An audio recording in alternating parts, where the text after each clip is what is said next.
देंगे, पैरियों को उड़ा देंगे, चिंता मत करो, आज लाइक सब्सक्राइब करके। जो सोचें जो चाहें वो करके दिखा दें, हम वो हैं जो पैरियों के अब्बू कहला दें। आज भाई लोग, लेकिन अब्बू स्पिन खेलने में तो दिक्कत हो रही है ना। लड़की का चक्कर बाबू भैया, लड़की का चक्कर। आज भाई लोगों एक ऐसी टीम को पेल दिया गया है, लड़की का चक्कर। नाम नहीं लूंगा लेकिन भाई लोगों कुछ ऐसा ही हुआ है। किसी की ड्यूटी लगाई थी और कहा था ध्यान रखना इटली भी ये मैच खेल रही है, ये वर्ल्ड कप खेल रही है। उसके बाद जो सामने आदमी है उसका भी नाम नहीं लूंगा, उसने भी भाई बिल्कुल इज्जत रखी और भाई लोगों पिलवा दिया है नेपाल की टीम को। हमारी टीम में भाई लोगों सबसे बड़ी दिक्कत क्या आ रही है? स्पिन खेलने की दिक्कत आ रही है। क्या भारतीय टीम 15 तारीख को स्पिन के खिलाफ फंस जाएगी? भाई देखो बात यह है, दांत नहीं निकालना, मेरा लॉजिक सुन लो। मैं मानता हूं कि भारतीय टीम स्पिन के खिलाफ फंस रही है, तो स्पिन बॉलर के खिलाफ फंस रही है ना भाई। ओगी फुल टॉस डालता है, नवाज मेरा मैच विनर कितना क्या कुछ कर लेगा। वो तो दूसरा है, वो कौन सा तारीख है इनका, तारीख जो भी है, वो भैंस के बोल कराता ही नहीं। वो ऐसा लगता है जैसे पत्थर मार रहा हो, कुत्ते हटा रहा हो पत्थर मार के। तो उसका भी मेरे को स्पिन बॉलिंग का तो कोई हिसाब किताब लगता नहीं। स्पिनर होते हैं भाई साहब वरुण चक्रवर्ती जैसे, स्पिनर होते हैं भाई साहब कुलदीप यादव जैसे प्रोफेशनल, स्पिनर होते हैं भाई साहब वाशिंगटन सुंदर को लेके, स्पिनर होते हैं भाई साहब अक्षर पटेल जैसे जो बल्लेबाजी में भी कुछ करें, बॉलिंग में भी कुछ करें, वाशिंगटन सुंदर जैसे जो बल्लेबाजी में भी, ये होते हैं स्पिनर। कमाल करते हो यार भैया, ऐसा थोड़ी होता। आज भाई लोगों स्वागत है सभी भाइयों का, वीडियो को लाइक करते जाओ, चैनल को सब्सक्राइब करते जाओ। मीटर खींच के रखो, ढील बिल्कुल देनी नहीं है। इंट्रो थोड़ा सा लंबा हो गया लेकिन कोई बात नहीं। सबसे पहले आप लोगों को एक चीज दिखाता हूं जिसमें एक्चुअली में इंडिया को बहुत ज्यादा दिक्कत हो रही है। स्पिन खेलने में प्रॉब्लम है भाई भारतीय टीम को। इंडियन टीम आज पहले 7 ओवरों में 104 रन बनाती है 1 विकेट के नुकसान पे। बिल्कुल बात ठीक है, इसको देख के हमें एक्चुअली सेलिब्रेट भी करना है कि हमारी टीम के पास ये क्वालिटी भी है। बाद वाली चीजों से अगर तुम लोग सैड हो रहे हो तो पहले वाली चीज से थोड़ा सा अपने आप को प्राउड भी फील करो कि भाई हमारे पास एक ऐसी टीम है जिसने आज 100 रन, सबसे फास्टेस्ट 100 रन बना दिए T20 वर्ल्ड कप की हिस्ट्री में।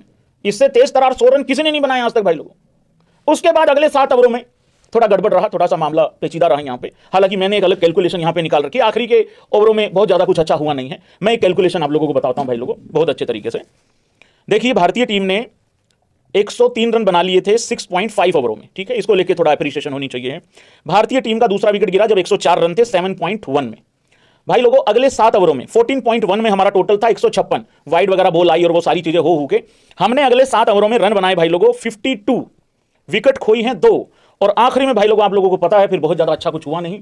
और प्रॉब्लम क्या है कि जो नामीबिया के स्पिनर हैं, खास करके वो एरस्मस, यार भाई उसको मतलब 3-3 4-4 विकेटें दे रहे हैं, रन भी नहीं बना पा रहे हैं। वो इनका एक स्पिनर और है, उसके भी 3 ओवर में 17 रन लिए सिर्फ। हालांकि उसके 1 ओवर में 24 रन पड़ गए, वो फुल डिटेल में बात करेंगे जब स्कोर कार्ड देखेंगे। तो भाई स्पिन खेलने के लिए थोड़ा सा इशू हो रहा है, प्रॉब्लम हो रही है। अब इसमें सबसे बड़ा हथियार कौन होगा भाई लोगों, सबसे बड़ा हमारे पास सोल्यूशन क्या होगा? टीम इंडिया को 15 तारीख को जो मैच खेलना है, महामुकाबला खेलना है, सो कॉल्ड दुनिया की सबसे बड़ी टीम कमेंटेटर्स के द्वारा बनाई गई पाकिस्तान के खिलाफ। खाने को आटा नहीं, चलाने को डाटा नहीं, पहनने को पजामा नहीं, बारिश से अगले दिन कहीं जा नहीं पाते क्योंकि पहले वाला पतलून का नाड़ा तक अभी तक सूखा नहीं है, क्योंकि धूप निकलेगी तो सूखेगा, क्योंकि पतलून एक ही है। मुझे समझ में नहीं आता, ये आधा घंटा हमसे हमेशा लेट ही रहेंगे, चाहे हम लोग सारे भाई लोग सो जाएं। ये आंख के अंधे चौथी फेल अंगूठा छाप बकरी चौर गधे बेच के गुजारा करने वाले चाइना के दुलारे, अपनी तो जिंदगी कटती है फुटपाथ पर, ऊंचे ऊंचे ये महल लगते हैं हमको किस काम, हमारे हैं किस काम के। मैं आप लोगों को एक बात बता दूं, इंडिया श्रीलंका के अंदर एक ही हवा बनाया जा रहा है, एक ही हवा बनाया जा रहा है। पाकिस्तान को एक्सपीरियंस है, पाकिस्तान को एक्सपीरियंस है, पाकिस्तान के पास तजर्बा है, पाकिस्तान के पास तजर्बा है, श्रीलंका में खेल रही है, श्रीलंका में खेल रही है। भाई है तजर्बा उनके पास, मान लिया, उनको पता है कि किस तरीके से हमें मैच हारना है। मैं मानता हूं ये बात, हमें नहीं पता है। उनको पता है किस तरीके से नीदरलैंड के खिलाफ बिल्कुल मतलब मैच ऑलमोस्ट मर गया था, खत्म हो गया था, एक कैच ने कृपा कर दी। नहीं है हमारे पास एक्सपीरियंस यार श्रीलंका में अभी हाल फिलहाल में खेलने का। गए थे लास्ट टाइम, वहां पे भी पील के आए थे, वो बात ठीक है, अलग बात है वो। पर भाई लोगों मैं यही कह रहा हूं, अगर स्पिन दिक्कत है तो सबसे बड़ा प्लेयर कौन साबित होगा बीच के ओवरों में? तिलक वर्मा, विराट कोहली नहीं है भाई इस टीम में, मेरी बात याद रखना। श्रेयस अय्यर भी नहीं है, एग्री करेंगे भाई लोगों? केएल राहुल भी नहीं है। बड़ी मजाकिया बात लगेगी तुम लोगों को, अब आ जाओ बात एकदम cricketing logic point of view से सुनो जरा ध्यान से। उनके पास बाबर आजम है, नहीं हंस रहा है बेशरम भैया, ये भाई उनके पास बाबर आजम है। एक प्लेयर वहां पे ऐसा चाहिए जो एक एंड पे बिल्कुल एकदम भाई खड़ा रह जाए, हाँ मतलब एक एंड संभाल के चले। हमारे पास नहीं है भाई लोग ऐसा कुछ भी। तिलक वर्मा बहुत इंपॉर्टेंट प्लेयर होने वाला है वहां पे। सूर्य कुमार यादव भी फंस जाता है भाई लोगों स्पिन में, बहुत बार देखा है हमने। हालांकि वो पहले मैच में सूर्य कुमार यादव ने बचाया था यूएसए के खिलाफ, उसी तरीके की पारी लगेगी। हार्दिक पांड्या मूड पे डिपेंड करता है, हालांकि पाकिस्तानियों पे तो रहम करता ही नहीं है वो कभी भी। और आखिरी के ओवरों में दुबे जी और रिंकू बहुत इंपॉर्टेंट होगा। रिंकू के ऊपर बहुत ज्यादा क्रिटिसिज्म हो रहा, आता हूं रिंकू के ऊपर भी, ठीक है। इंट्रो देख लेना लेकिन उससे पहले थोड़ा सा तो भाई ये बहुत इंपॉर्टेंट, देखो मैं एक बात बता दूं आपको, ना तो केएल राहुल है, ना श्रेयस अय्यर है, ना विराट कोहली है। और विराट कोहली याद मत करना, क्योंकि वो बंदा रिटायरमेंट ले चुका है टी20 फॉर्मेट से। तिलक वर्मा बहुत क्रूशियल प्लेयर हो जाएगा, बहुत बहुत क्रूशियल प्लेयर हो जाएगा। एशिया कप में भी सबको याद होगा, जैसे ही 3 विकेटें गिरी थी सबकी जीभ इतनी बाहर निकल गई थी और सबने विराट कोहली को याद किया था। तो भाई लोगों, ये बहुत क्रूशियल होने वाला है। ये थी आगामी तैयारी हमारी। अब आ जाते हैं इस मैच के ऊपर कि इस मैच में क्या हुआ है। सबसे पहले भाई लोगों, ईशान किशन। भाई ईशान किशन एक अलग लेवल की क्रिकेट खेल रहा है। 2-3 बॉलों में कुछ किया नहीं था, 5 बॉलों में 3 रन किए थे, 14 बॉल में 22 रन किए थे। उसके बाद भाई लोगों अगली 6 बॉल में 28 रन आते हैं। आज ईशान किशन ने 20 बॉल में 50 किया और आउट हुआ है जब 24 बॉल में 61 रन करके आउट हुआ है। तो एक ऐसा ओपनर है जो अगर पाकिस्तान के खिलाफ खड़ा हो गया तो बहुत बड़ा मार्जिन क्रिएट कर देगा, लेकिन बीच के ओवरों में फिर भी एक अच्छा खासा बंदा चाहिए भाई, तो वो वाली प्रॉब्लम हो जाएगी। तो ये आज एक अलग अलग लेवल पे खेला है ईशान किशन इस मैच में। और बीच के ओवरों में और आखिरी में अगर मैं ये कहूं, अगर हार्दिक पांड्या नहीं होता भाई आज दिक्कत हो सकती थी। ठीक है, नामीबिया की टीम वही मैंने कहा था मैक्सिमम 130-135 कर लेगी यार, इससे ज्यादा क्या ही कर लेगी। हालांकि 67 पे एक ही विकेट डाउन था नामीबिया का 7 ओवरों के बाद, लेकिन फिर उसके बाद वरुण आता है और वरुण की मैं बाद में बात करूंगा। तो वो वाली चीज थी। तो हार्दिक पांड्या की भी पारी बहुत क्रूशियल थी भाई लोग आज। उस्ताद होनी की भी पारी आप देखो किस तरीके से चली है। पहली 10 बॉल 9 रन, सिर्फ 9 रन, नोट्स बनाते हैं उस्ताद होनी यहां पे। फिर उसके बाद 20 बॉल में 41 पे पहुंच गया था हार्दिक पांड्या और मतलब अगली 11 बॉल में 37 रन बनाए हैं। हालांकि उसके बाद हार्दिक पांड्या आउट हो गया, लेकिन बहुत जबरदस्त पारी थी। 28 बॉल में 52 रन बनाए भाई लोगों हार्दिक पांड्या ने। तो ये बहुत क्रूशियल पारी थी। अगर हार्दिक पांड्या को तुम लोग इस चीज से मुक्त कर दो, दांत मत निकाला करो, लॉजिक होता है भाई, मैं बहुत सीरियस टॉक करता हूं पहले 1 घंटा, नो मजाक मस्ती। अगर तुम लोग हार्दिक पांड्या को इस चीज से मुक्त कर दो पाकिस्तान के मैच में कि भाई आपका कोई घड़ी चोरी नहीं करेगा, ट्रॉफी भी कोई चोरी नहीं करेगा आगे आने वाले टाइम में, और आपका बल्ला भी कोई नहीं चुरा सकता, टी शर्ट वगैरह कोई नहीं चुराएगा, जूते जुराब कोई नहीं, अगर इस चीज से आप हार्दिक पांड्या को मुक्त कर दो, मुझे लग रहा है तुम बात करते हो 11 प्लेयरों की, एक हार्दिक पांड्या अकेला बहुत है, ऊपर से एक ओपनर अच्छा स्टार्ट दे दे। और मैं आज एक बहुत अलग सी यूनिक सी प्रेडिक्शन करने वाला हूं। तुम लोग एग्री नहीं करोगे इस बात से ओपनिंग को लेके, पर मैं करूंगा भाई लोग आज। हालांकि ये 14 तारीख को करनी चाहिए, बट आज ही कर लेते हैं, कोई नहीं। तो हार्दिक पांड्या को एक डर ये है कि भाई देखो मैच तो लड़के दूसरे भी जिता लेंगे, लेकिन हो सकता है फंस जाए, मैच फंस जाए, लेकिन हार्दिक अकेला बहुत है। तो ये कोई होना चाहिए वहां पे भरोसा देने वाला कि भाई साहब सामान चोरी नहीं होगा आपका, कोई दिक्कत वाली बात नहीं है उसमें। तो ये हार्दिक पांड्या की पारी थी, बहुत अच्छी पारी, इन दोनों ने बहुत अच्छी पारी खेली। बाकी भाई लोगों सबने लगभग स्ट्रगल ही किया है, ऑलमोस्ट। ठीक है, स्कोर कार्ड में बाद में दिखाऊंगा भाई लोगों। संजू सैमसन, भाई देखो मेरा ये मानना था जब संजू सैमसन आउट हुआ, बहुत लोगों ने संजू सैमसन को आज भी क्रिटिसाइज किया है, बट यार मेरा ये मानना था कि उसने आज 8 में 9 नहीं किया, उसने 12 में 13 नहीं किया। एग्री करोगे तुम लोग? भाई उस बंदे ने आज यार देखो ओपनर का क्या चाहिए तुम लोगों को, मेरे हिसाब से टी20 में, और खास करके जब बाद में स्पिन बड़ा मुश्किल है खेलना, ओपनर का यार इंपैक्ट देखना चाहिए। 8 में 22 किया है भाई उस बंदे ने। तो मेरे हिसाब से ये पारी फेलियर मैं तो काउंट नहीं करूंगा। रिजल्ट चाहे बाद में चाहे कुछ भी होता, पर ये पारी इससे हुआ क्या है पता है आपको? ईशान किशन ने पहले 5-7 बॉल में ज्यादा रन नहीं किए थे, तिलक वर्मा भी आके थोड़ा टाइम ले रहा था। तो इससे हुआ क्या है, पहले जो 2.5-3 ओवर थे ना, उन 2.5-3 ओवरों में संजू सैमसन की वजह से वो रन रेट जो है ना वो 10-11 के आसपास था। तो वो एक बेनिफिट हुआ है वहां से कि उसने 8 में 22 किए, अच्छा किया उसने, बढ़िया किया। हाँ, इसी फ्लो में, इसी इंटेंट से अगले 10 बॉल भी खेल जाता, कमाल हो जाती। और जो आज वो आउट हुआ है ना, मेरे को ऐसा लगता है वो टाइम बहुत अच्छा हो गया, वो सिर्फ गैप में मारने की कोशिश कर रहा था। तो आज की पारी को भाई फुल नंबर है। 8 बॉल में कितने किए थे? 8 में कितने किए थे संजू ने? 22 ही किया था ना, ये 28 लिख रहे हैं कुछ जरूरत से ज्यादा समझदार लोग। हाँ, ये भैंस क्या जानबूझ के शरारत करते हैं, अरे तुम्हारा रन 8 बॉल में भाई लोगों 28 बोल दिया होगा मैंने गलती से, कोई दिक्कत वाली बात नहीं है। देखिए 8 और 28 का एक अलग संबंध है। अब यहाँ पे विराट कोहली के जो फैंस लोग हैं वो कहेंगे भाई तेरी कोई गलती नहीं, अगर 8 में 28 भी बोल दिया होगा, वो एक है भाई, वो कॉम्बिनेशन है एक अपना 8 में 28 वाला, वो सिर्फ और सिर्फ हिंदुस्तानी लोग ही समझेंगे, बाकी कोई नहीं समझेंगे, भिखारी तो बिल्कुल नहीं समझ सकते। तो 8 में 22 किया संजू सैमसन ने, ये बहुत अच्छी पारी थी, बहुत बढ़िया पारी थी। अब प्रेडिक्शन सुन लो। पाकिस्तान के खिलाफ मैं चाहता हूं अभिषेक शर्मा फिट हो जाए, ठीक है भाई, सब लोग चाहते हैं, लेकिन संजू, अगर अभिषेक शर्मा फिट नहीं हुआ, क्योंकि आज सूर्य कुमार यादव ने टॉस पे कहा है कि अभी रिकवरी में टाइम लग रहा है, मुझे नहीं पता 1-2 मैच लगेगा या क्या, हमें पता नहीं अभी कि 1-2 मैच जा सकता है। आज का रेस्ट हुआ है, हो सकता है वो 15 वाला भी रेस्ट करना पड़ जाए, लेकिन मेरे को ऐसा लगता है अगर संजू खेला पाकिस्तान को लेके डूबेगा संजू। बस जो कह दिया उस्ताद धोनी ने, बस उस्ताद धोनी पीछे पैर नहीं करते। तुम लोगों को पता होगा अभी से 24 घंटे पहले उस्ताद धोनी ने नेपाल को सुपर 8 में ले जाने के लिए बहुत मशक्कत करी थी। हालांकि वो अलग बात है कि हक डे पे उन्होंने हक दिया, बाद में आएंगे नेपाल पे बात करेंगे, कोई नहीं। जैसे उन्होंने तकलीफ ली है आज, जैसा उनका परफॉर्मेंस था, मेरी बात भी वैसी होनी आज, आता हूं थोड़ी देर के बाद। तो जो उस्ताद धोनी ने आज कह दिया भाई लोगों, संजू सैमसन लेके डूबेगा पाकिस्तान की टीम को। धन्यवाद। अब कौन है भाई लोगों मेन कैरेक्टर कौन है? ओपिनियन चाहिए तुम लोगों का, ज्ञान नहीं दे रहा हूं, ओपिनियन चाहिए है भाई लोगों। बहुत लोग आ रहे हैं, पहले तो इस चीज पे तुम लोगों को गुस्सा आ रहा है कि नहीं आ रहा है उन लोगों के ऊपर।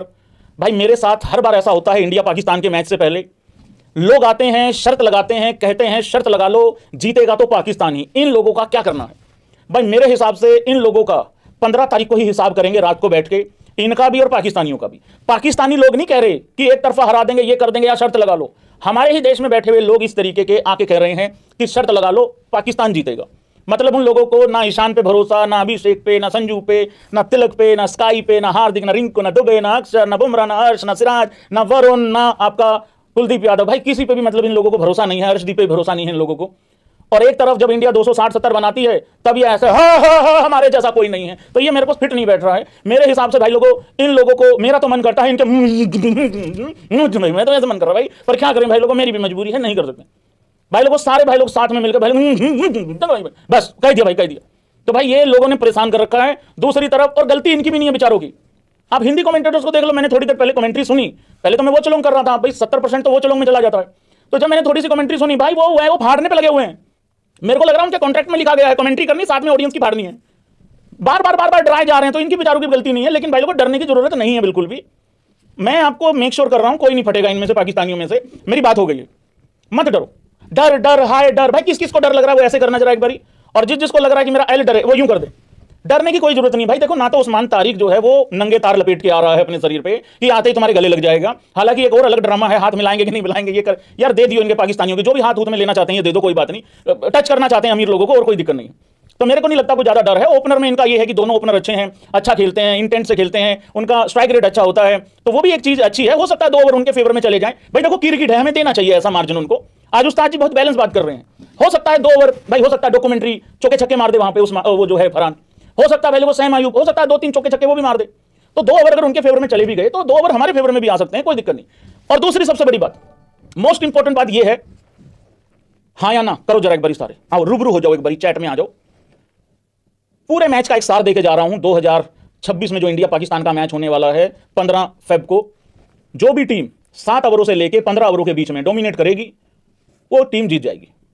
मुझे ऐसा लगता है ओपनिंग उनकी भी ठीक ठाक ही रहेगी, ओपनिंग हमारी भी ठीक ठाक ही रहेगी। ओपनिंग में वो भी आंख बंद करके घुमाते हैं, हमारे वाले भी ऐसे ही हैं। हमारे वाले ज्यादा इंपैक्ट वाले हैं, इसमें कोई डाउट ही नहीं है। हमारे वाले जैसे 20-20 में 50-50 वाले हैं, उनके यहां 35 में 50 वाला है। तो ये है, तो इस तरीके का हो सकता है। बाकी जो 7 और 15 के बीच में जो डोमिनेट कर गया, जो अच्छा खेल गया, विकेट्स इन हैंड रख गया, आखिरी के 5 ओवर में फायदा उठा लेगा, नहीं तो भाई लोगों वो हार जाएगा। बाकी मैं एक बात यहां पे बता सकता हूं, इसको भी जरा ध्यान से सुनना। हैरानी होगी तुम लोगों को, यार भैया आप भी उन्हीं लोगों के जैसे होगे जो कह रहे हैं कि नहीं मैं बताता हूं, ध्यान से सुनना। अगर बहुत बड़ी प्रेडिक्शन है भाई लोग, बहुत बड़ी प्रेडिक्शन, टुक टुक टुक टुक टुक टुक। अगर पाकिस्तान बहुत अच्छा खेला और इंडिया बहुत अच्छा नहीं खेला, जीतेगा तब भी इंडिया ही, क्योंकि हमारा जो खराब खेल है ना वो पाकिस्तानियों के अच्छे जैसा ही है। इंडियन टीम अगर अपने 100% दे गई तो वो कहीं आसपास में भी नहीं रहेंगे। और अगर हम लोगों ने कहीं अपना 70% दिया, या इसको ऐसा समझ लो पाकिस्तान को बहुत अच्छा क्रिकेट खेलना पड़ेगा। और ये जो खाम खा का लिफाफा है ना कि वो वही है, उनको एक्सपीरियंस है, तो फालतू की बातें हैं, ठीक है, ये छोड़ो। 2025 में चैंपियन ट्रॉफी पाकिस्तान में शुरू हुई होगी, ये वहीं पैदा हुए थे, वहीं पैदा हुए थे कि इंग्लैंड में पड़े थे सारे हैं। इनकी जो छठी हुई थी पैदा होने के बाद, इंग्लैंड में हुई थी, इनकी लंदन में हुई थी, वहीं हुए थे ना ये पैदा। ये बबरो यहीं पे साइकिल का टायर ऐसे ऐसे करके कैसे करके खेलता था, ये यहीं तो हुआ था पाकिस्तान में, यहीं पैदा हुए थे ये सारे, यहीं पत्थर पुत्थर फेंक के मारते थे, ये बॉल दे दी किसी ने हाथ में उस्मान तारिक के, यहीं हुए थे ये पैदा। चलो ये तो था नहीं वो, मैं ये कह रहा हूं चैंपियन ट्रॉफी 2:30 बजे शुरू हुई थी पाकिस्तान में, हौस्ट साकरीन लगी 6 महीने, 2:30 बजे शुरू हुई थी चैंपियन ट्रॉफी, 2:30 बजे चैंपियन ट्रॉफी शुरू हुई थी, 5:30 बजे बाहर हो गए थे ये चैंपियन ट्रॉफी से। तो ये सब फालतू बातें हैं, देखिए ये सब फालतू बातें हैं, दोगलेपन है ये, इन बातों में मत आओ भाई लोगों। मुझे बहुत मेहनत करनी पड़ती है लोगों को मोटिवेट करने में, क्योंकि मार्केट में बहुत बड़े बड़े लोग बैठे हैं भाई, कतई पूरा गिरोह बैठा हुआ है नेगेटिव करने के लिए यार हमारे लोगों को। मेरे कार्यकर्ता तक नहीं छोड़े इन लोगों ने यार, ये भी डिमोटिवेट कर दी। तो टेंशन मत लो, आगे बढ़ते हैं भाई लोग। अब एक बार स्कोर कार्ड की तरफ चलेंगे, उस्ताद होनी स्कोर कार्ड डिस्कस करेंगे भाई लोग। भाई लोगों टीम इंडिया ने 209 रन बनाए, हालांकि एक बार लग रहा था 270 बन जाएंगे, पहले 7 ओवरों में 6 ओवरों में 15 के रन रेट से रन बना रहे थे, लेकिन फास्ट बॉलरों को पिटाई हुई है, हमारे वालों को भी हुई है, लेकिन स्पिन को खेलना इतना आसान था नहीं, तो स्पिनर हमारे पास भी अच्छे हैं। और एक सवाल मैं पूछना भूल गया, इसके बाद पूछूंगा सब भाई लोगों से, थोड़ी पाकिस्तान की मारने में कहीं दूसरी तरफ निकल गया था। 209 रन बनाए टीम इंडिया ने 9 विकेटों के नुकसान पे। ईशान किशन एज ऑलवेज तबाही, कंप्लीटली तबाही, 24 में 61, 6 चौके, 5 छक्के एक ही ओवर में भाई लोगों, आप लोगों को पता होगा जो यहां पे थंबनेल में अब नजर आ रहा है। पहला बॉल डॉट हो गया था, उसके बाद 4 छक्के लगातार और 5 छठी बॉल पे फिर एक चौका और आया, 28 रन आए एक ही ओवर में। 8 बॉल में 22 संजू सैमसन के, मैं तो एप्रिशिएट कर रहा हूं कि इंपैक्ट बहुत अच्छा था, इंपैक्ट बहुत अच्छा था। तिलक वर्मा 21 में 25, ये इस तरीके की पारी चाहिए होगी वहां पे श्रीलंका में, लेकिन भाई आउट नहीं होना तुमने, जैसे आज आउट हो गए थे, आउट नहीं होना वहां पे। सूर्य कुमार यादव भी 13 में 12 किया। ये बीच के ओवरों में उधर से स्पिनर जो उनके हैं वो 4 ओवर तो उनका कप्तान और 3 ओवर उनका एक दूसरा बंदा, वो अच्छे डाल गए, तो यहां पे हमें थोड़ी दिक्कत हो गई थी। मेरे राजा ने छक्का भी मारा है कि तब भी ये हाल हुआ है आज राजा का। उसके बाद वाले को हार्दिक पांड्या ने बहुत इंपॉर्टेंट पारी खेली, 28 में 52, अगर ये नहीं होता तो शायद स्कोर 180 के लिए भी स्ट्रगल कर रहे होते। शिवम दुबे 16 में 23, दुबे जी भी कह रहे हैं कि पाकिस्तानियों की ऐसी फेरूंगा। और उसके बाद रिंकू 6 में 1, रिंकू के साथ बहुत गलत हो गया। रिंकू से एक्सपेक्टेशन ज्यादा है, रिंकू को अपने आप को प्रिपेयर करना है, 6, 7, 8, 10 बोले मिलेंगे भाई, तुमको ज्यादा बोले मिलेंगे नहीं। लोग कह रहे हैं रिंकू को ड्रॉप कर दो, कौन कौन चाहता है रिंकू को ड्रॉप कर दो, बताना एक बारी। मेरा अलग मानना है भाई, मुझे अभी भी लगता है रिंकू आपको वहां से मैच जिता के देगा जहां पे सारा कुछ लुट पिट गया होगा। मुझे अभी भी लगता है कि रिंकू को खिलाना चाहिए। श्रीलंका में सिचुएशन अलग हो सकती है, श्रीलंका में प्लेइंग 11 क्या होगी उसमें भी 2-3 चीजें हैं, वो भी आके बताते हैं एक बारी कि क्या होनी चाहिए 11। उसके बाद भाई लोगों अक्षर पटेल भी पहली बॉल पे बोल्ड हो गया था और वरुण चक्रवर्ती ने 1 रन लिया, 1 बॉल में 2 रन, 2 बॉल में अर्शविंदर सिंह धोनी ने आके जिम्मेदारी निभाई। आप अगर यहां पे बॉलिंग देखोगे, मैं पूरा स्कोर कार्ड एक ही चैप्टर में खत्म कर देता हूं भाई। उनके जो फास्ट बॉलर हैं उनको तो ठीक ठाक रन लगे हैं, मतलब ओके रन लगे हैं उनको तो। 4 में 50 भी हुआ है, ये बस भाग के आता था, वैसे तो था तो स्पिनर सा ही। ये शिकागो ये भी भाग के आ रहा था शायद, ये पता नहीं कौन है। 3 में 41, 1 विकेट, ये मैन भी है एक इनका भाई, 4 में 38। लेकिन मैं बात कर रहा हूं 2 बॉलर की स्पेशली, एक है एरिस्मस कैप्टन, 4 ओवरों में 20 रन और 4 विकेटें। ये बहुत बेहतरीन, ये केदार जाधव टाइप की भी बॉल डालता है ये बीच बीच में, और काफी दूर से भी बॉल डाल के जा रहा है, ये अंपायर के पास से खड़े होकर बॉल डाल रहा है, इसने डाला था शायद। उसके बाद ये बॉलर भाई, ये कौन क्या है, ये स्कोर्स, इसके 41 रन जरूर पड़े हैं 4 ओवरों में, लेकिन 3 ओवरों में 17 रन थे, 1 ओवर में 24 रन आए हैं, तो वो 3 ओवर उसने भी अच्छे डाले हैं। तो ये है भाई कहानी कहीं ना कहीं। तो टीम इंडिया का ये बहुत तबाही थी यहाँ पे, देखो दूसरे विकेट के लिए, क्योंकि पहला विकेट 12 बॉल में गिर गया था, 25 की पार्टनरशिप थी, वो भी इंपैक्ट, ये कह रहा हूँ इंपैक्ट देखो यार। संजू सैमसन मेरे हिसाब से आज फेल नहीं है बिल्कुल भी। 31 में 79 रन की पार्टनरशिप हुई ईशान और वर्मा के बीच में, वर्मा ने भी, तिलक ने भी 11 में 20 किया था वहां उस पार्टनरशिप में। उसके बाद फिर ये तीसरे विकेट की पार्टनरशिप अच्छी नहीं हुई, चौथे विकेट वाली तो भाई 10 में 4 हुआ। पहले को ये क्रैक्स की ऐप को भी डाउनलोड कर लेना, इस तरीके से बहुत ज्यादा डिटेल में चीजें मिल जाती हैं, तो पूरा गेम मतलब समझ में आ जाता है जिसने मैच भी ना देखा। तो ये 10 में 4 यहीं पे हम लोग पीछे रह गए। ये तीसरे विकेट का जो पार्टनरशिप है यहां और यहां, चौथे विकेट का, यहां हम बहुत पीछे रह गए गेम में, क्योंकि हम जा रहे थे, नहीं तो 240-50 तो जा ही रहे थे कम से कम। फिर जो है वो 5वें विकेट के लिए हार्दिक पांड्या का यहां ज्यादा कंट्रीब्यूशन है, 81 रन की पार्टनरशिप हुई है, तो इस तरीके से चीजें रही और बाद में तो कुछ खैर हुआ ही नहीं। फिर आती है नामीबिया। नामीबिया ने यार पहले 7 ओवरों में अच्छा किया, ठीक है। देखो हम भी अपनी चीजें ट्राई कर रहे थे, कुछ चीजें हैं जो ट्राई कर रहे थे। हार्दिक पांड्या को पहला ओवर दे दिया, क्योंकि श्रीलंका में चांसेज हैं कि एक ही बॉलर खेलेगा फास्ट बॉलर बुमराह और हर्ष में से, तो हार्दिक हो सकता है वहां पे बॉल डाले होते उधर से ऊपर से, तो ऐसा भी हो सकता है, मे बी ये भी लॉजिक है। तो इन्होंने खैर क्या ही करना था, बर्बाद 11 लेके घूम रहे, छोड़ो इनको। Hardik Pandya bowling, 4 over 21 run 2 विकेटें। अर्शदीप 3 ओवर 36 रन 1 विकेट, पूरे ओवर नहीं डाले हैं, और अगले मैच में पहले को अर्शदीप को शायद बाहर बैठाना पड़ सकता है, क्योंकि एक 11 खैर बाद में बनाते हैं। शिवम दुबे 2.2 में 11 रन 1 विकेट, बुमराह, दुबे ही बुमराह है कुछ टीमों के लिए। जस्सी 4 ओवर 20 रन 1 विकेट, घी खत्म नहीं हुआ है जस्सी का। Varun Chakravarthy 2 over 7 run 3 विकेटें। अक्षर पटेल 3 ओवर 20 रन 1 विकेट मेडिन भी था और 2 विकेटें लिए। यहां पे सवाल है भाई सबसे बड़ा, क्या भारतीय टीम के स्पिनर पाकिस्तान के स्पिनर से हल्के हैं? ये उन लोगों को जवाब देने के लिए सवाल पूछा जा रहा है जो कह रहे हैं भैया डर लग रहा है, भैया कांप रहे हैं, भैया कुछ होता नहीं जाएगा, कुछ गड़बड़ तो नहीं हो जाएगी। यार भाई देखो, अगर तो नेचर है आपका डरने का, एक्चुअली में कईयों का नेचर भी हो जाता है ना, जैसे उंगली का नाखून थोड़ा सा ज्यादा कट गया, हाय डर लग रहा है ना, कहीं भैया इसमें कहीं पता लगे भैया मेरी मौत ही ना हो जाए, तो अगर ऐसे वाला है मामला तो मैं कुछ नहीं कर सकता। अदरवाइज आप देखोगे अक्षर है, वरुण है, कुलदीप है, वाशी है, भाई ये टॉप के आपके पास स्पिनर हैं। तो मेरे को तो लग रहा है कि यार इतना कुछ ज़्यादा टेंशन वेंशन वाली जरूरत है नहीं है, बस नए बॉल से हमें पहले 2-3 ओवर में 1 विकेट मिल जाए एटलीस्ट, उसके बाद कोई ज़्यादा दिक्कत वाली बात नहीं है। बाबर 15-20 बॉल तक कुछ करेगा नहीं, मेरी बात हो चुकी है, 14 तारीख को दोबारा बात कर लेंगे, ठीक है। तो कुछ करने वाला है नहीं है, लेकिन 15-18-20 बॉल के बाद उसको आउट कर देना, वो जज्बाती हो जाता है बीच बीच में, ठीक है। वैसे भी उसको खोई हुई इज्जत अपनी पानी है अबू के खिलाफ, ऐसा 2-3 लोगों का प्लान है पाकिस्तान की तरफ से। उधर से भाई लोगों जो बॉलर हैं, मैंने बता दिया आप लोगों को क्या है, वो वहम में है यार बहुत बड़े। मेरी बात मान लो प्लीज, रिक्वेस्ट है सभी लोगों से। देखो मुझे मेरी टीम पे भरोसा है, ओवर कॉन्फिडेंस नहीं है, मुझे कॉन्फिडेंस है अपनी टीम पे। और क्यों नहीं तुम कॉन्फिडेंस कर पा रहे हो, मुझे ये नहीं समझ में आ रहा। कप्तानी सूर्या की टॉप नॉच है, सबसे ज्यादा टेंशन होती है यार कप्तानी हमारा ढीला है, वो है नहीं है, वो बिल्कुल ठीक है, तो कोई टेंशन नहीं है यार, ठीक है। तो घबराओ मत बिल्कुल भी, ओके रिपोर्ट है, ज्यादा टेंशन नहीं है, ठीक है। हाँ जी भाई लोगों, अब मैं क्या बोल रहा था आप लोगों को यार, एक बहुत बड़ा टॉपिक था यार भाई यार। भाई लोगों प्लेइंग 11 क्या होगी, क्या चेंज होगा? देखो एक फास्ट बॉलर कम खिलाना पड़ेगा ऐसा लग रहा है। अगर तो अभिषेक शर्मा ठीक है, फिर तो बिना सोचे समझे अभिषेक और ईशान ओपन ही करेंगे। अगर नहीं है भाई, तबियत का तो देखो कुछ कर नहीं सकते, वो तो मजबूरी है, तो फिर वहां पे संजू ईशान रहेंगे, तो वो मैटर भी क्लोज करो अभी के लिए। दो चीजें हैं, मैं पूछ रहा हूं तुमसे, रिंकू की जगह पे वाशी आएगा, सिनेरियो नंबर 1, या फिर अर्श की जगह पे कुलदीप आएगा। एक इसमें पार्थिव पटेल का भी एक लॉजिक है कि वाशी से ओपन करा दो, ये फालतू बात है, ठीक है, फालतू बात है ये, मेरा इसमें सहमति नहीं है, करा लो, पर मेरा सहमति नहीं है इसमें, ठीक है, मेरी सहमति नहीं है इसमें बिल्कुल भी, क्योंकि प्रोफेशनलिज्म नाम की एक चीज होती है। मेरे पास बैकअप ओपनर मेरा संजू बैठा हुआ था ईशान और अभिषेक के बाद, वो बैकअप ओपनर बन गया था, तो फिर मैं उसको सिर्फ वहां पानी पिलाने के लिए थोड़ी लेके गया हूं। तो इस चीज में मैं एग्री नहीं करता हूं बिल्कुल भी। मुझे ऐसा लगता है भाई लोगों, 100 बात की एक बात है, कुलदीप तो खेलेगा अर्श की जगह पे, और मुझे लग रहा है कि रिंकू को अभी भी हमें खिलाना चाहिए।